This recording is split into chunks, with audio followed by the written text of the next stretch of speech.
It was a quiet night, the kind where the air hums with unspoken tension. Mom was in the kitchen, humming a tune that didn't quite match the furrow in her brow. I was sprawled on the living room floor, supposedly doing homework, but really just staring at the ceiling, lost in thought. And then there was him. He was in his usual spot on the armchair, the one that seemed to mold itself to his shape over the years. We'd known each other forever, or at least as far back as my memories stretched. He was the steady presence, the one who'd stepped in when my real dad stepped out. He'd been the one to teach me how to ride a bike, how to throw a baseball, the one who'd walked me down the aisle at every school play. And he'd been the one who'd tucked me in at night, his hand lingering on my forehead, a silent promise of protection.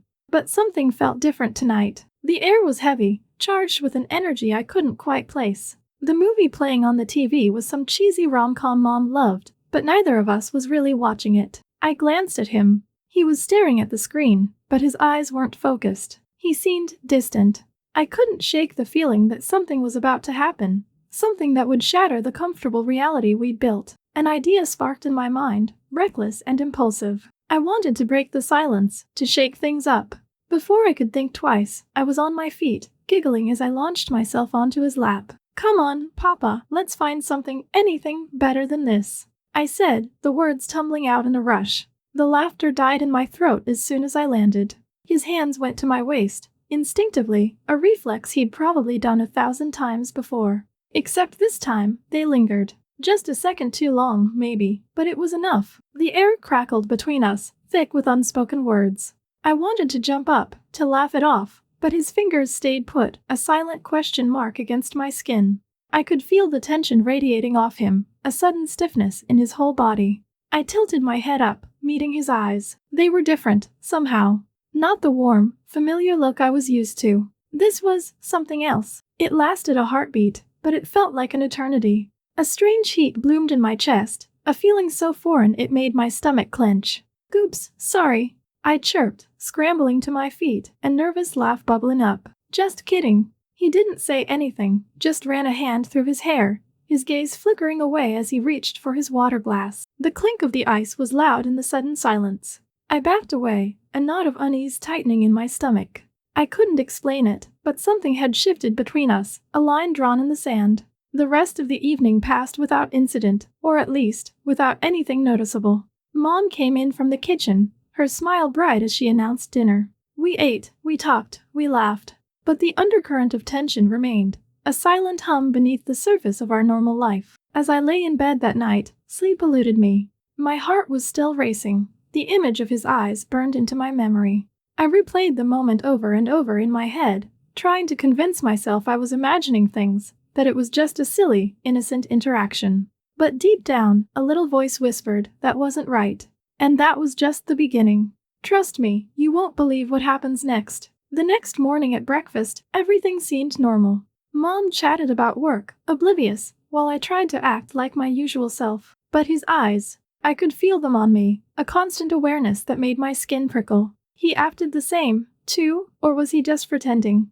I avoided his gaze, desperate to convince myself that everything was fine, that I was just overreacting. But then, something else happened.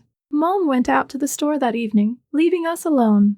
I was at the kitchen table, scrolling through my phone, when he came up behind me to grab a mug from the cupboard. His hand brushed against mine, a fleeting, almost imperceptible touch, yet it sent a jolt of electricity through me. He felt it too. His hand lingered for a moment, a silent acknowledgement. "You okay?" he asked, his voice casual, as if nothing had happened. "Yeah, fine," I replied too quickly, my voice a little too high. I stood up, busying myself with putting away a stray dish, but as I passed him, I felt his breath hitch. It was like he'd inhaled sharply, a reaction he couldn't suppress. A strange feeling settled over me. It was like being watched, not in a creepy way, but observed. When I walked into a room, I'd catch him glancing at me, his eyes lingering a second too long. When I spoke, even about the most mundane things, he listened with an unnerving intensity. Something had shifted in the air between us, a silent understanding that thrummed beneath the surface of our everyday interactions. I needed to know if I was imagining things,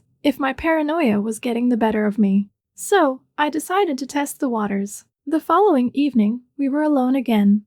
I made a point of walking past him closer than usual, a subtle invasion of his personal space. As I reached for a fork, our fingers brushed. His lingered on mine, a fraction of a second longer than necessary. It was a tiny, almost insignificant gesture, but it spoke volumes. I knew then.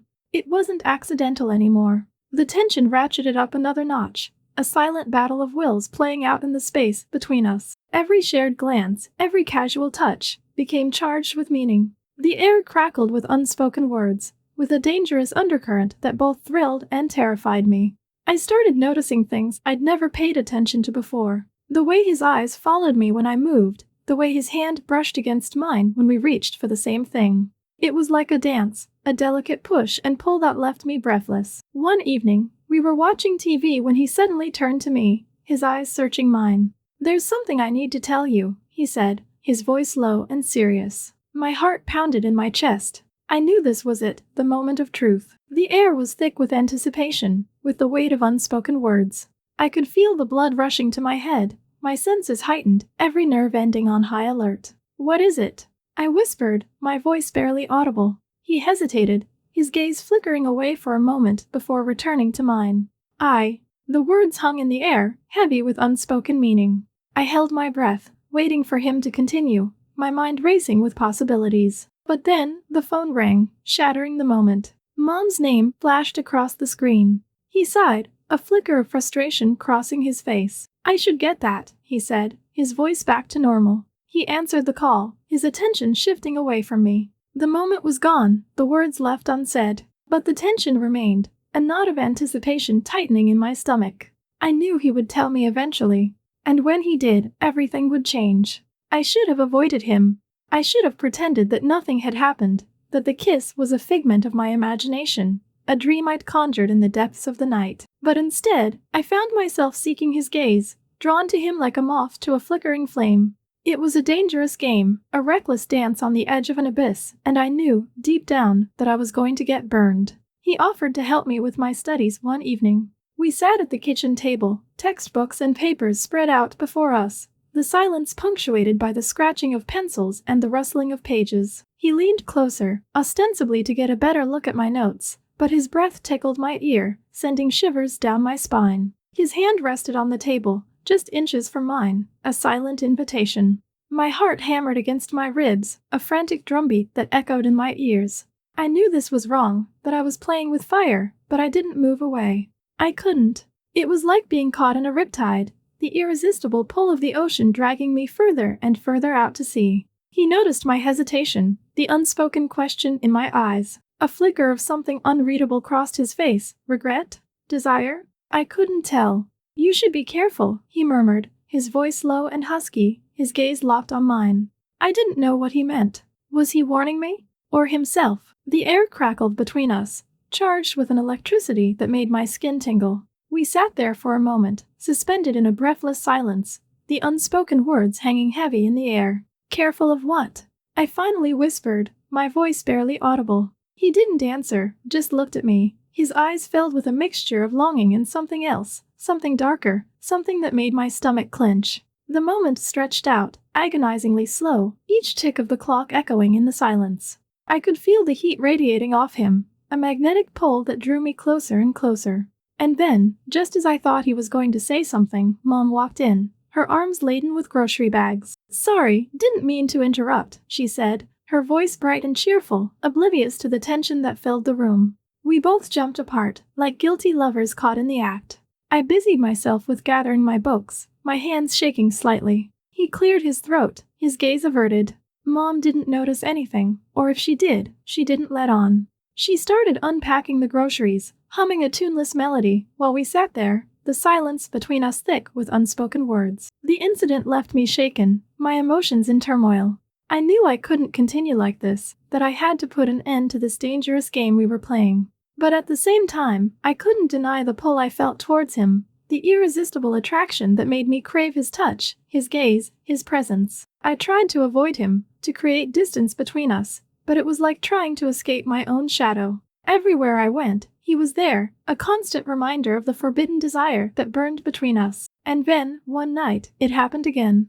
Mom was working late, and we were alone in the house. I was in the living room, trying to concentrate on a book, but my mind kept wandering back to him, to the way his eyes looked at me, to the way his hand lingered on mine. He came into the room, his footsteps silent. He stood there for a moment, watching me, before walking over to the fireplace. He didn't say anything, just stared into the flames, his face etched in shadows. I watched him, my heart pounding in my chest. The silence stretched out between us, thick with unspoken words, heavy with the weight of our secret. Finally, he turned to me, his eyes burning with an intensity that made me shiver. "I can't do this anymore," he said, his voice rough, filled with a desperate longing. "Do what?" I whispered, my voice trembling. "Pretend that I don't want you," he said, taking a step closer to me. "Pretend that I don't think about you every minute of every day." My breath hitched. I knew what was coming, and I was terrified, but at the same time, I couldn't deny the thrill that coursed through me, the anticipation that made my pulse race. He took another step closer, his hand reaching out to touch my cheek. His fingers brushed against my skin, sending a jolt of electricity through me. "I know this is wrong," he murmured, his voice barely audible, "but I can't help myself." My own desires mirroring his, my own longing reaching out to meet his. The world faded away, and there was only him and me, lost in the moment, consumed by the fire that burned between us. I wanted to stop. I wanted to forget. I wanted to erase the memory of his lips on mine, the feel of his hands on my skin, the way my heart hammered against my ribs whenever he was near. But fate, it seemed, had other plans. It kept pushing us together, throwing us into each other's paths like two magnets drawn by an irresistible force. One afternoon, Mom was out at her book club, a rare occasion of solitude in our usually bustling household. I lingered in the shower longer than usual, letting the hot water cascade over me, hoping it would wash away the lingering tension that clung to my skin like a second layer. Stepping out, wrapped in a towel, I walked into the hallway and came face to face with him. He was standing by the linen closet, his back to me, but as I moved, he turned, his gaze flickering down, a fleeting, almost imperceptible glance, yet it was enough to ignite a fire within me. I should have just walked past him. I should have pretended I didn't see him, that the sudden pounding of my heart was just the lingering heat from the shower. But instead, I stopped, rooted to the spot, my feet refusing to obey my brain's commands. "What?" I whispered, my voice barely audible. He looked at me, his eyes searching mine, a silent conversation passing between us. He didn't answer immediately, the silence stretching out between us, thick with unspoken words. "Nothing," he finally said, his voice a husky whisper, as if he didn't quite believe his own words. I nodded, my mind a whirlwind of conflicting emotions. I wanted to run, to escape the magnetic pull he had on me, but my feet remained stubbornly planted to the floor. I walked past him, my senses heightened, every nerve-ending tingling. I could feel his eyes on me, following my every move. The air between us crackled with an unspoken tension, a silent acknowledgement of the desire that simmered beneath the surface. Later that evening, I found him in the living room, staring out the window at the twilight sky. He was silhouetted against the fading light, his profile sharp and defined, a figure both familiar and foreign. I hesitated at the doorway, unsure whether to approach him. He turned, his eyes meeting mine, a flicker of recognition in their depths. He didn't say anything, just looked at me, his expression unreadable. I walked over to him, drawn by an invisible force. We stood there for a moment, the silence stretching out between us, thick with unspoken words. "I can't do this anymore," I finally said, my voice barely a whisper. He looked at me, his eyes searching mine. "Do what?" he asked, his voice low and husky. "Pretend that nothing happened," I said, my voice trembling slightly. "Pretend that we're just normal." He took a step closer to me, his hand reaching out to touch my cheek. His fingers brushed against my skin, sending a jolt of electricity through me. "We're not normal," he murmured, his voice rough, filled with a desperate longing. "And we never will be." My breath hitched. I knew what was coming, and I was terrified, but at the same time, I couldn't deny the thrill that coursed through me, the anticipation that made my pulse race. He leaned closer, his lips brushing against my ear. "I think about you all the time," he whispered, his voice sending shivers down my spine. "Every minute of every day." My heart pounded in my chest. I wanted to pull away, to escape the magnetic pull he had on me, but my body refused to obey. And then, just as I thought we were about to cross the point of no return, a sudden noise shattered the moment. The front door slammed shut, followed by the sound of Mom's voice calling out my name. We jumped apart, like guilty lovers caught in the act. The spell was broken, the reality of our situation crashing down on us like a tidal wave. Mom walked into the living room, her eyes widening as she took in the scene before her. The air crackled with unspoken words, the tension between us palpable. "What's going on here?" she asked, her voice tight, her eyes narrowed. We didn't answer, our gaze locked on each other, the weight of our secret hanging heavy in the air. The moment stretched out, agonizingly slow, the silence broken only by the sound of our ragged breathing. And then, just when I thought the tension was about to snap, he spoke, his voice calm and composed, a mask of innocence slipping over his features. "We were just talking," he said, his gaze meeting Mom's. "About school." Mom looked at him, her eyes searching his, suspicion evident in their depths. She didn't say anything, just stood there, her gaze shifting between him and me. The silence stretched out again, even more tense than before. I could feel the blood pounding in my ears, my heart hammering against my ribs. And then, just when I thought I couldn't take it anymore, Mom smiled, a slow, hesitant smile that didn't quite reach her eyes. "Okay," she said, her voice softening slightly. "Just making sure everything's all right." She turned and walked out of the room, leaving us alone again. The tension remained, a silent hum beneath the surface of our everyday interactions. We stood there for a moment, neither of us speaking, the weight of our secret hanging heavy in the air between us. And then, he turned to me, his eyes searching mine, a question in their depths. "What do we do now?" he whispered, his voice barely audible. I didn't answer, my mind a whirlwind of conflicting emotions. I knew we couldn't continue like this, that we were playing a dangerous game, a game that could have devastating consequences. But at the same time, I couldn't deny the pull I felt towards him, the irresistible attraction that made me crave his touch, his gaze, his presence. I looked at him, my heart pounding in my chest. I knew what I wanted, but I also knew it was wrong. And as I stood there, caught between desire and duty, between right and wrong, I knew that our story was far from over. I couldn't keep it bottled up any longer. The secret was a living thing inside me, twisting and turning, threatening to burst free and shatter everything. I needed to tell someone, to confide in someone, to share the weight of this impossible situation. That evening, after dinner, when the silence stretched out between us, heavy with unspoken words, I gathered my courage and approached Mom in the kitchen. She was washing dishes, her back to me, humming a tuneless melody. "Mom," I began, my voice trembling slightly, "there's something I need to tell you." She turned, her eyes meeting mine, a flicker of curiosity in their depths. I took a deep breath, trying to calm my racing heart. "It's about him," I said, the words tumbling out in a rush. "It's about what happened."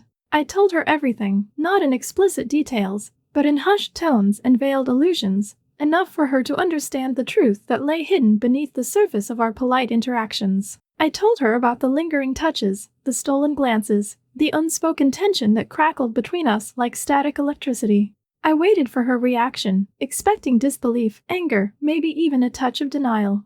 I braced myself for the storm that was sure to erupt. But instead, she just looked at me, her gaze steady, her expression unreadable. The silence stretched out between us, thick with unspoken words. "I knew," she finally said, her voice barely a whisper. I froze, my mind reeling. "What?" She sighed, her shoulders slumping slightly. "I saw the way he looked at you," she admitted, her gaze flickering away. "I saw the way you changed, the way you became more withdrawn, more guarded." I didn't say anything, my mind struggling to process her words. She had known all along, had seen the signs, had sensed the unspoken tension that hung heavy in the air between us. And yet, she had remained silent, choosing to ignore the truth rather than confront it. "Why didn't you say anything?"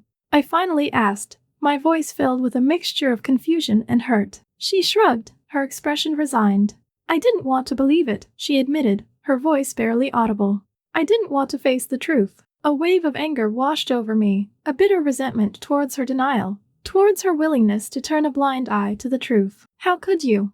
I whispered, my voice filled with accusation. "How could you just pretend that nothing was happening?" She didn't answer, her gaze fixed on the countertop, her silence a deafening indictment. The moment stretched out between us, heavy with unspoken words, thick with the weight of our shared secret.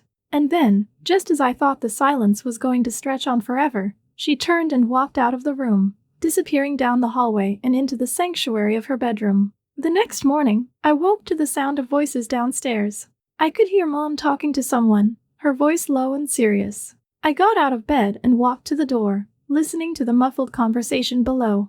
"It's for the best," Mom was saying, her voice trembling slightly. "I can't." I can't have this in my house." "I understand," a male voice replied, a voice that was both familiar and foreign. It was him. A wave of sadness washed over me, a sense of loss that was both profound and inexplicable. I knew what was happening, that he was leaving, that he was walking out of our lives forever. And yet, a part of me couldn't quite believe it, couldn't quite accept that he was really gone. I walked downstairs, my heart heavy with a mixture of grief and relief. He was standing by the door, a suitcase at his feet, his face etched with a mixture of sadness and resignation. He looked at me, his eyes searching mine, a silent conversation passing between us. He didn't say anything, just nodded slightly, a gesture of farewell, a silent acknowledgement of the bond that had formed between us. And then, he turned and walked out the door, disappearing from our lives as quickly and quietly as he had entered them. We never spoke of it again, the unspoken secret buried deep beneath the surface of our everyday lives. But every now and then, I would catch a glimpse of him in my mind's eye, the way his eyes looked at me, the way his hand lingered on mine, the way his lips met mine in that forbidden kiss. And as the years passed, and I grew older, I would sometimes wonder what might have been, what could have happened if things had been different. But those were just fleeting thoughts, whispers in the wind, echoes of a past that could never be revisited.